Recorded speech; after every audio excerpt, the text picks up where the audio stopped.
So, if you're thinking about moving to Thailand, one of the first and trickiest decisions you'll face is choosing the right visa. Now, there's no one perfect visa for everyone. It really depends entirely on your situation and how you plan to live here. So today, I'll show you how different types of expats, whether it be retirees, families, salaried remote workers, or digital nomads and internet entrepreneurs actually think about and ultimately choose their visa path. Here's how we're going to do this. So instead of just listing out different visa types and different visa requirements, I'll walk you through a series of different expat profiles and we'll attack it from the other way, from the actual character profile side, right? These are going to be fictional examples, but they reflect really common situations I see again and again when people move to Thailand. For each profile, I'll show you who they are and how they're approaching life here, what visa options might fit their situation, and a few key things to think about before choosing a path. The goal here is to help you think about which of these character profiles sounds the most like you and your situation, so you can start keying in on the visa pathway that might make the most sense for you. Let's start off with the first profile, and that's what I'm going to call the standard middle income retiree. So our first case here is probably the most common case. It's your typical Western retiree in their late 50s to mid 70s who's moving to Thailand for lifestyle, healthcare, climate, and probably a bit more of a reasonable cost of living. They want a comfortable long-term life here, not necessarily budget living, but also not ultra luxury or anything like that either. They'll likely stay in Thailand full-time or most of the year. Now, when it comes to income and net worth for this character profile, we're talking about somebody with a stable pension or retirement income of anywhere between 2 and 4,000 US dollars a month, and or a net worth somewhere between 300 grand and $1 million. That's how I'm defining this mid-level retiree here. Their lifestyle and spending usually runs about 2 to 3 grand per month here in Thailand. And they want private healthcare, a nice rental, good food, and the ability for some domestic and regional travel. Just a nice quality of life and nice level of peace of mind. Now, here's what this group really tends to care about when choosing a visa. They generally want a pathway that's stable and won't create future headaches. They're thinking about managing healthcare costs and insurance requirements. They're balancing convenience versus cost, and they want to minimize bureaucracy and paperwork as much as possible, even though this is sometimes difficult to do here. But with all that said, as far as their main options go, you have a few different pathways at your disposal if this sounds like you. So first off, we have the tried and tested non-immigrant O retirement visa, which is a great option and literally used by tens of thousands retirees all over the country. You also have the non-OA retirement visa, which is almost the same thing, but it's applied for from outside of Thailand. And finally, the third option that some people in this situation use is an entry-level Thailand privilege card. Now, let's talk about the pros and cons somebody in this situation would need to weigh. So first off, the non-immigrant O visa, that first option we listed, requires a Thai bank deposit or proof of fixed passive income. Now, the second option we mentioned, the non-immigrant OA retirement visa, requires insurance, which can get really costly with age. And finally, as you can probably guess, the Thailand privilege card is pretty damn expensive up front. Now, if I was in this position, how would I think about it? Well, if this were me, in order to kind of narrow down one of those three different pathways I just cited, I'd be asking myself if I'm okay keeping a fixed amount of money in a Thai bank account. If so, the non-O is definitely the best option and is why so many people choose this retirement visa path. That said, I'd also consider where I actually am in the world. If I'm not in Thailand and I haven't moved here yet, I'd personally want to make sure that I'd get the first 90-day non-immigrant O visa from my local Thai embassy or Thai consulate, because this is going to make the process of opening up a Thai bank account, which you're going to need to facilitate the 12-month non-O extension, 1,000 times easier upon your arrival, especially right now that Thailand's cracking down significantly on those who can and can't open a bank account. We'll get into more of that in a moment here. Now, as far as the non-OA visa goes, if I'm someone that's currently outside of Thailand and planning to retire in Thailand, if I was already planning to purchase a decent insurance policy as part of my life here, just for my own peace of mind, then I'd probably narrow down to the non-OA visa, because you can get a full year up front as part of that versus getting an initial 90 days and a 12-month extension. It's just a bit of a more seamless process at the start and is pretty good because you can get that from your home country and then easily open up a bank account upon your arrival. And then if you want to, after your first year in Thailand, you can then switch over to the standard non-O visa that we first discussed as part of your second year here. This is a really common pathway that a lot of people take. Now, finally, if I'm just somebody that wants a full multi-year fixed period of stay up front, and I'm okay investing a lot of money up front to get that, then I'd consider the Thailand Privilege Bronze Package, which just got extended through to the end of 2025. It costs 650,000 baht and allows for 5 years of stay here in Thailand. You just pay for that up front. It's kind of like a pay-to-play model. Now, at the end of the day here, if you're looking for the most economical option, then you should simply just get the non-O or non-OA visa by yourself. It's not rocket science. It will probably be a bit of a pain the first time around as you get used to how it all works, particularly if you don't plan things correctly ahead of time as far as that Thai bank account requirement goes. Now, another option that a lot of people in this category have is to use a visa agency or an immigration firm to help get your non-O in Thailand or your non-OA from abroad. This is a pretty good option for those who want the process to be really hands-off and just have their hand held the entire way through. It's also a decent option for those who didn't plan things ahead of time and are now in Thailand on either a tourist visa or as part of the visa exemption program and trying to get that retirement visa but can't do so because the Thai bank won't open an account for them as they came into the country as a tourist, right? Now, again, finally, if you're somebody that just wants to pay to play and essentially buy multi-year access to Thailand all at once, then the Privilege Card Bronze Package is probably a path you want to take a look at. It's not for everybody, but not everybody optimizes for the same things, right? Like I have a Canadian colleague that went this route and he's very pleased. I explained to him the cost differences between the O, the OA, and the bronze privilege card prorated right down to the day. I explained the full cost breakdown, but he didn't care. The cost isn't what mattered to him. He just wanted to buy that 5-year access all at once.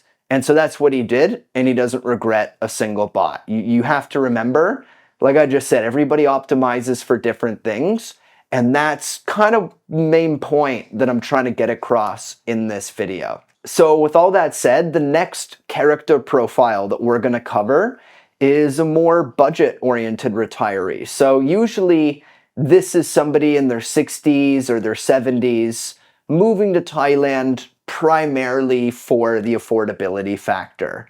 They can't necessarily live the way they want to in their home country or have the type of retirement they want to in their home country on their social security or their government pension or, based on their savings and their investments. So they look to Thailand. This type of person generally wants a safe, simple, easy lifestyle. They're not chasing luxury. And usually these people plan on living in Thailand full time or already do live in Thailand full time. As far as the financials go for this type of character profile, usually in this case, we're talking about someone with some sort of a fixed income of like $1,000 to $2,000 per month, again, for pension or social security, and or somebody with a net worth of probably under 300,000 US dollars. As far as their lifestyle and spending in Thailand goes, typically this person, runs at a rate of, 1,000 to 1,500 US dollars per month. As far as their main priorities when choosing a visa, obviously cost is a pretty important factor. They simply don't have the budget for high upfront visa fees or even recurring insurance premiums that might balloon and inflate over time as they age. They want a visa path that's low cost to maintain, even if it requires rolling up their sleeves and doing all of the admin work themselves. There's lots of people in this position, and there's nothing wrong with that. There's people like this that live very happy, very healthy lives all over this country. So for somebody in this position, the main visa option is pretty much that non-O retirement visa. It's definitely the most common fit, and frankly, it's probably their only realistic long-term option. The non-OA visa that we previously discussed is absolutely possible, but that insurance requirement, like I mentioned, can be a real budget killer for this particular person. And the Thailand Privilege Card or any of the LTR visas, which we'll get into, are simply out of reach for somebody in this position. It's just not financially realistic. So as far as what they need to think about goes, the non-O requires an 800,000 baht bank deposit, which honestly could be a real stretch for somebody in this position. And that's why so many people try to go with the alternative way that you can get a non-immigrant O retirement visa, and that's through a fixed pension or fixed passive income from something like state social security of 65,000 baht per month. The problem though with that passive income path to get your Thai retirement visa, this non-O, is that if you're doing your 12-month extension inside of Thailand, this passive income route requires that you show a letter from your country's embassy that verifies that passive income, which unfortunately, most of the major Western embassies, like the US Embassy, the British Embassy, the Canadian Embassy, a lot of these embassies don't issue that very specific letter anymore, which is something that Thai immigration requests to extend on this passive income basis for this non-O visa. I was just at the Canadian Embassy last week getting a new passport for myself, and they have this posted clear as day because I'm sure it's something that they get asked for all the time. It's unfortunate, but it is the reality. That said, it doesn't mean getting that non-O retirement visa through the passive income method is impossible. It is possible, and I'm going to explain how here. It does require a little bit of upfront sacrifice, but again, that's just the reality of the situation. So instead of providing this embassy income verification letter, you can show 12 months worth of deposits of at least 65,000 baht per month from a fixed income source such as a government pension into your Thai bank account that you can then use to do your 12-month visa extension. The obvious problem with this, though, is that on your first go around, it's going to be impossible to show 12 months worth of deposits into your Thai bank account because you simply wouldn't have been in Thailand for enough time, right? So in this case, if I was in the shoes of this character profile in this situation, what I would do, the way I would look at it, is probably start by getting the non-OA retirement visa for the first year, eating 1 year worth of insurance costs as part of that, which aren't even that bad if you're in your 50s or your early 60s. They start to get bad as you get into your 70s. Nonetheless, though, I would eat that cost for 1 year if I was dead set on using that passive income method. I'd get that OA visa from a Thai embassy in my home country or my country of residence. Then I'd travel to Thailand right away, open up a Thai bank account, start depositing in that fixed pension that has to be more than 65,000 baht each and every month into my Thai bank account. And then as part of my second year in Thailand, I'd switch to the non-O visa, would be able to show 12 straight months of 65K per month deposits to Thai immigration. And then I would be able to convert to that O visa and then drop the insurance altogether.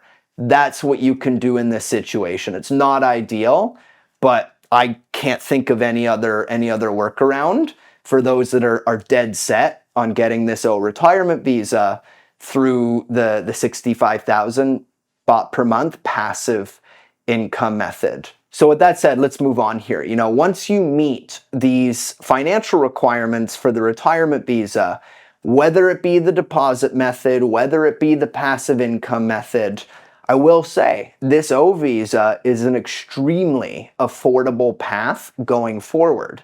The annual renewal, I think, is 1,900 Thai baht, and then it's an additional 1,000 baht or 3,800 baht, depending on which re-entry permit you decide to purchase as part of your non-O visa extension. The point is, your visa costs in this world can literally be less than $100 per year, which is insane. I mean, talk about an affordable pathway for somebody that's on a tight budget, right? That's why it's such a popular option here in Thailand. Now, one other thing to watch out for here, if you're in this group, if you're a retiree looking for a budget lifestyle and a budget visa option, and you go with the 800,000 baht deposit method, if that's something that's cool with you, then you need to know that this deposit needs to be seasoned properly in your Thai bank account. So what do I mean by this? Well, you'll need to maintain these funds, the full 800,000 baht, in your Thai bank account for 2 months before you do a 12-month non-O extension, and for 3 months after you do a 12-month non-O extension. The account also can never drop below 400,000 baht, which means that no matter how you slice the pie, you are locking up funds in a Thai bank account as part of this option. A minimum of 400,000 baht for 7 months a year, and a minimum of 800,000 baht for, I guess it would be 5 months per year, right? And so for somebody that's a budget retiree, keeping 12 grand US in a bank account for 7 months a year, and then like 24, 25 grand cash in a bank account for the other 5 months a year, yeah, that can be a lot for somebody living on a budget. So a very important thing to consider. Now, there are visa agents out there that can fix all of this, and they can transfer funds into bank accounts for you, and you play the transfer games where like you don't have to use any of your own money. And that's something that's very popular here. That's something a lot of people do. But the thing is, if you go that route and you have a visa agent do this, number one, it's not going to be cheap. You probably need to pay 40, 50, 60,000 baht for them to do that for you. And you'd get your full visa from there, but it's not cheap. And on top of that, if you do go this route, you're locked into using a visa agent in perpetuity. And that's because you're always going to be reliant on them or some other form of private, one-off deal making. It's Thailand after all, because right from the get-go, you didn't follow that deposit seasoning rule, right? So remember, I said you need to keep by the books that 800K in your bank account for 3 months after an extension. Well, visa agents that do this, they don't, let their money sit in your bank account for 3 months. They put it in for a matter of hours or a day, get the visa, and then pull it right out. And so if you tried to go extend that visa the following year, it's not compliant. So you need to go back to that agent and you're reliant on them. That's the reality of how that works. So for me, in my eyes, I generally think it's better to do things above board because you just save yourself future headaches, future stress. You don't want to be reliant on anyone or anything, especially if you're living in another country. That's just my personal opinion. There'd be people out there that disagree with me wholeheartedly, and then people that would agree with exactly with what I'm saying, right? So like with anything else, the choice is yours. I just wanted to present what that reality looks like if you end up using a visa agent to do the fake 800,000 baht into a bank account. It's possible you get your visa, but you're going to be reliant on that agent or that particular person or that particular deal forever. And if you're on a budget, that's not ideal. Okay, now pushing forward here. So the second thing I want to mention for budget retirees is that the idea of visa runs and visa runs themselves are essentially dead at this point. It used to be a world where you could retire in Thailand or stay in Thailand for 8 months, 9 months, and just hop the border every couple months, come back and forth, and you get stamped in. That's not really the case anymore. You cannot build a sustainable retirement strategy around bouncing in and out of the country on, tourist visas or as part of the visa exemption program. Eventually, you will get asked either at the airport or a land entry checkpoint as to where is your long-term visa. That sort of game that people played for a very long time, it's quite difficult to do that these days. Now, with that said, how would I approach this all if I was a budget retiree? So first things first, I'd probably just be brutally honest with myself about whether I could get that 800,000 Thai baht together and keep it in a Thai bank account. The answer is yes. I would just do it. I'd put the 800,000 in and I would sleep easy. And for that, the Nano feels like an absolute no-brainer. It's so affordable to maintain. You can take care of it yourself, and it just gives you pretty solid long-term stability as part of your retirement in Thailand. Now, if I couldn't swing the 800K bank deposit, or I didn't want to do the 800K bank deposit, and I couldn't be convinced otherwise, then I'd probably try to plan things ahead of time before I actually move to Thailand. And like I previously mentioned, start with that OA, eat the insurance costs for a year, come to Thailand, get a bank account open, do monthly deposits of 65K or more from a fixed passive income source in your home country, and then in year 2, convert to an O visa. That's probably what I would do. Now, if I couldn't swing either of these, then I'd seriously consider if Thailand is the right retirement destination for me.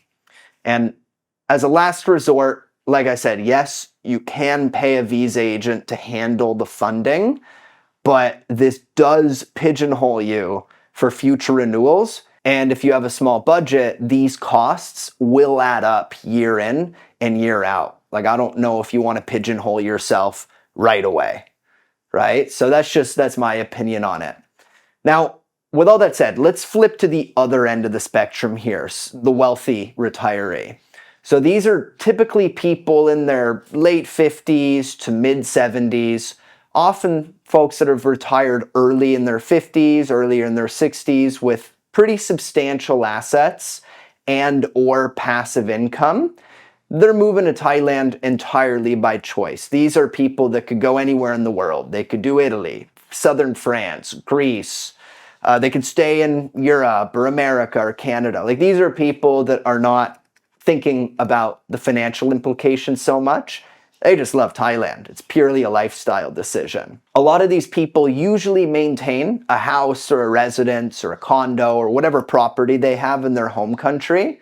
And Thailand either simply comes to their primary base of operations, or it's, Thailand is part of a multi-country lifestyle. Like, I know people here in this category, they spend some time in Europe, they spend 6 months a year in Thailand, and then they do summers, back in the US, back in Canada, down in Australia, right? These are people that prioritize comfort, convenience, top-tier healthcare, and flexibility and freedom above all else because they can afford it. Now, as far as the financials go for this particular character profile, I think it's safe to say that right now we're talking about people that have a net worth more than $1 million US and or a passive income or drawdown capacity of like 7 to 10,000 US dollars a month and beyond. These are people that can easily fund any Thai visa path available, and cost isn't any sort of a limiting factor. As far as lifestyle for this particular group goes, these people generally spend anywhere between 4 and 8 grand a month here in Thailand. So think high-end condo living, 70,000 baht a month condos. Think high-end villa living down in Koh Samui, down in Phuket. Think regular visits to private hospitals, regular checkups, blood work, preventative health care. Think high-end eating, think higher-end travel throughout Thailand and throughout the region. There's far more retirees in Thailand that live like this than you'd actually think. They just don't advertise it. They don't talk about it. They stay to themselves, right? Now, as far as priorities go for this particular group of people when choosing a visa, so obviously efficiency is huge. They don't want to waste time dealing with immigration paperwork or classic bureaucracy. They also want to keep everything simple. And generally, this crowd is more willing to pay for the path of least resistance. Now, as far as their main visa options go, so you have what's called the LTR Wealthy Pensioner Visa, which is honestly an awesome fit here for this group. You also have the Thailand Privilege Card. It's pretty popular among this demographic. And to be honest, you also have a lot of these people that just, keep a non-OA or a non-O visa, because these two visas, they're just so, they cover so much ground. Like, really any type of retiree, it works for, right? So I know a fair amount of higher end expats over here that just use a standard non-O retirement visa. Absolutely nothing wrong with that.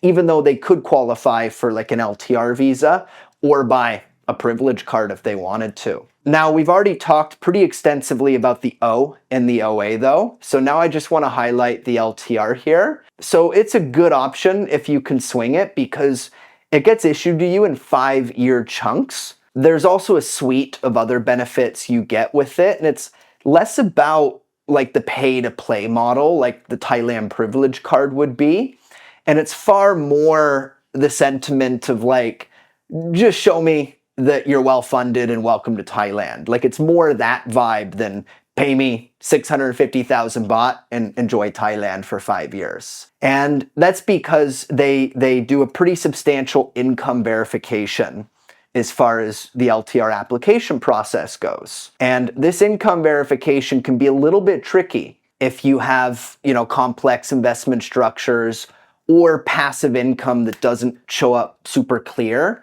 on a tax return or a tax form. And in these cases, if there's no workaround, then you can always just purchase a Thailand Privilege Card and just be done with it. But usually there is a workaround. If you're able to write a letter of explanation, if you're able to provide supporting evidence that you do in fact collect this non-taxable passive income each month, usually the BOI works with you to verify that. And if you do happen across the financial threshold of the LTR visa, listen, it's a great option. Now, as far as getting the O or the OA retirement visas go, for this particular character profile, for those in this group, usually they don't need or want to pay an agent to just deposit money into a Thai bank account on their behalf because they realize that they pigeonhole themselves in the future. But oftentimes they do work, again, with agencies or these immigration firms to at the very least streamline the process, get super fast track servicing, and to just get a clear plan in place to remove any of the headaches later on. If I were in this category, I'd be optimizing purely for time and convenience, which can be achieved with any of the visa options I just cited. You can go about the LTR, the privilege, the O, the OA, and at this level, you can make it as convenient as you want to be because you can bring people in to help you. Now, our next profile here is something that I'm starting to see more and more of, and that's families with kids, families with children moving to Thailand.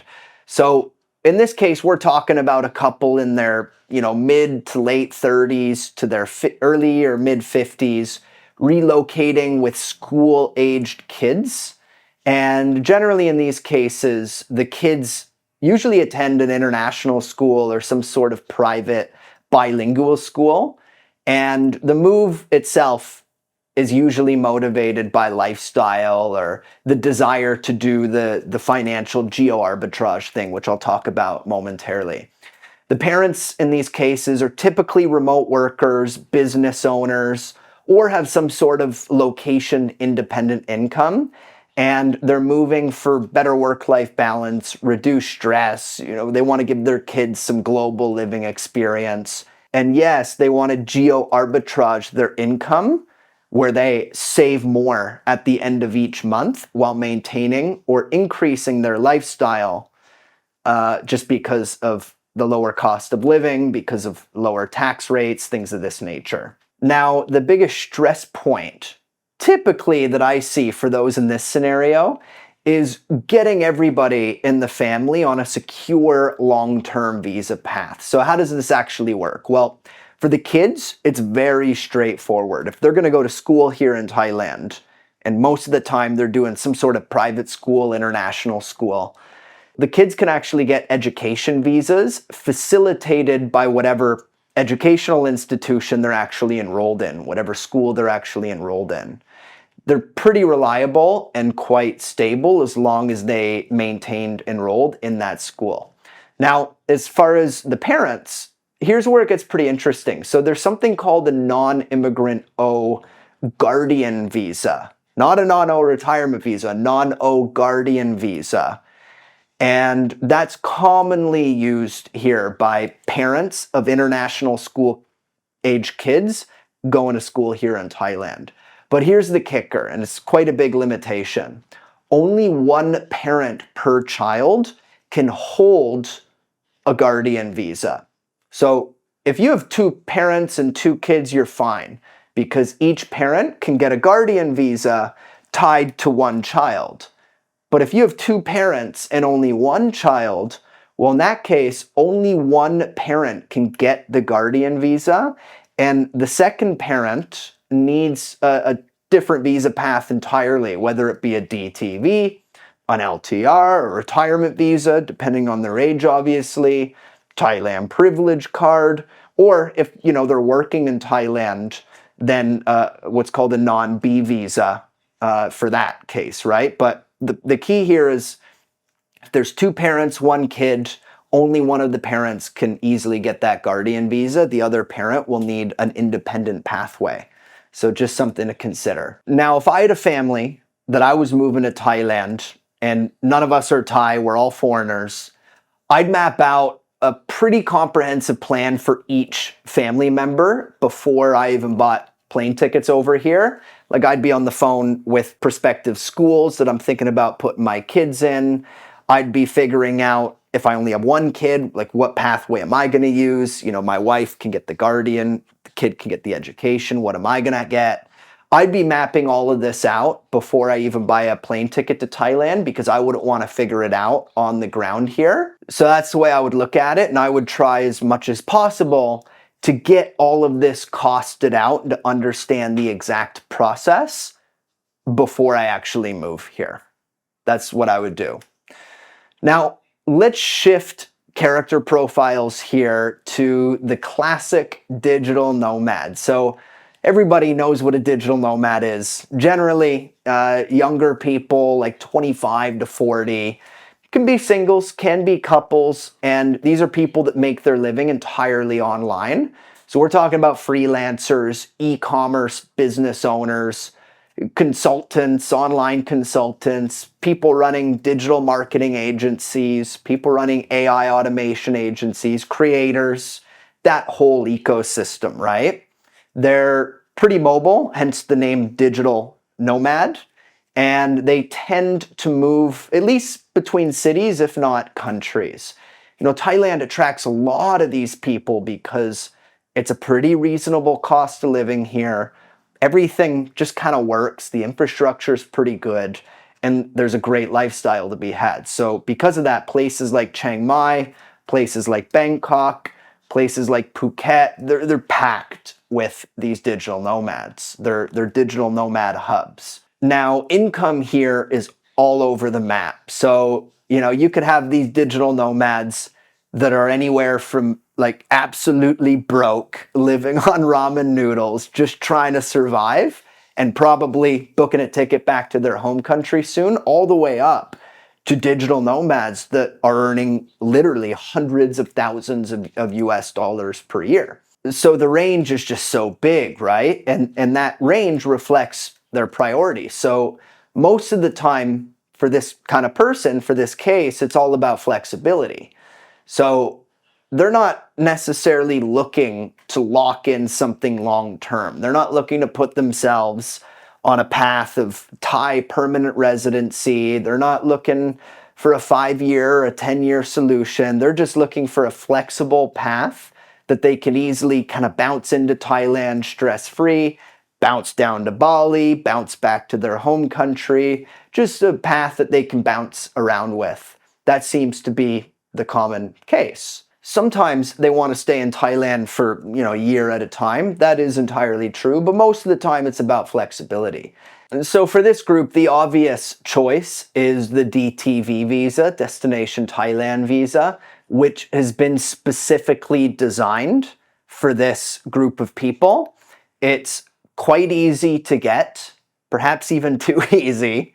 Some would say that, and it's very affordable. The main financial requirement for it is that you just need to show 500,000 baht, or the equivalent to 500,000 baht, sitting in cash in your home country's bank account, or any bank account for that matter with your name on it. The application fees vary by embassy because, again, you need to apply for this outside of Thailand through the Thai embassy system, and each embassy charges their own fee. But application fees range anywhere between the equivalent of 10,000 Thai baht and 20,000 Thai baht. So it's pretty easy to get. It's an affordable option, and Thailand put this out specifically for digital nomads. Again, some people like that, some people don't like that, but that's who it's for. That's the reality, right? Now, I have had emails before from these digital nomads asking about the LTR visa program, because there's an LTR category called the LTR Work from Thailand Professional category. But the thing is, that's more so designed for salaried employees working at big multinational companies or just big companies in general. And that actually helps us lead really nicely into the final character profile we're going to talk about today, which are like proper salaried remote workers. Not the e-commerce people, not the people running their own online drop shipping store, or trading crypto, or making YouTube videos, but people that are actually like salaried remote workers for big companies. I'm working for Microsoft. I have the ability to work remote. I just have to go to a few offsites per year, and I make 110 grand a year, something like this. Like, that is a crowd here in Thailand that is growing for all the reasons that you're probably aware of. Great lifestyle, opportunity to geo arbitrage, and invest more of your salary, save for your future each month, and it's a great place to live no matter how you slice the pie. So if I'm this person, then as long as I qualify for it, I'd be all over the LTR work from Thailand professional category, because this specific visa is designed exactly for somebody in this scenario. You do need to work for a company that has shown at least 50 million US dollars in revenue over the past 3 years, or is a subsidiary of a parent company that's done that. And there are some minimum income requirements, but it's an awesome option that allows you to live in Thailand.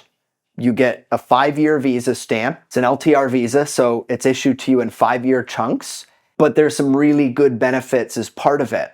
Now, I get it. Somebody in this position could also very easily go for the DTV, but if I'm a salaried remote worker for a big company, I'd really try to go for this LTR work from Thailand professional visa, because it's designed for somebody exactly like me. And you get 5 years up front, and you get a whole bunch of other benefits as part of that. You know, like a really good friend of mine lives down on Koh Samui, and this is the path he went down, right? And he's beyond pleased with it. So basically, he's a sales executive that works for a massive European furniture company, and he does a lot of business with manufacturers in China and in Vietnam.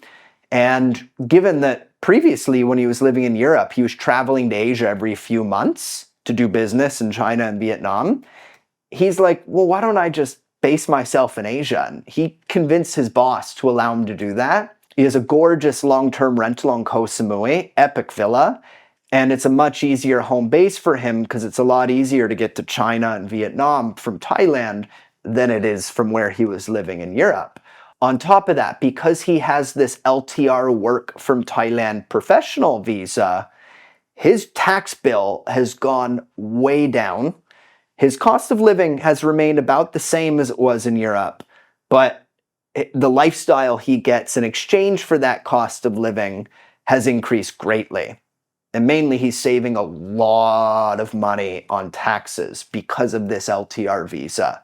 So he's very, very pleased, and it's worked out great for somebody like him. And quite honestly, that's why this visa is one that I would really go for if I'm a salaried worker, where I have the very lucky ability to work from anywhere in the world I want to work for. Okay, so wrapping things up here. Now, as you can see in all this, there's no perfect visa for everyone moving to Thailand. The whole point of this video is to make it clear that the right visa really depends on your specific situation, your financial position, your position in life, lifestyle preferences, and your long-term goals. You know, the key is to really understand what's your character profile and what pathway makes the most sense for you based on your own goals, your own desire for simplicity, flexibility, things of this nature, right?